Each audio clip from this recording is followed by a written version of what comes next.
ഈശോ മിശിഹായിക്ക് സ്തുതിയായിരിക്കട്ടെ.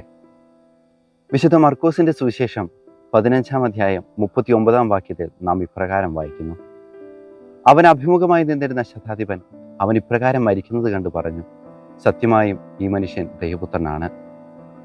ശതാധിപൻ ഈശോയെ ഇപ്രകാരം വിശേഷിപ്പിക്കാൻ കാരണം, കുരിശിനാൽ നമ്മെ വീണ്ടെടുത്ത ദൈവത്തെ കുരിശുമരണം വരെ പിൻചെന്നതുകൊണ്ടും ഒടുവിൽ ഒരു പ്രവാചക ശബ്ദമായി മാറിയതും അദ്ദേഹത്തിന് ഈശോയിൽ ലഭിച്ച തിരിച്ചറിവാണ്.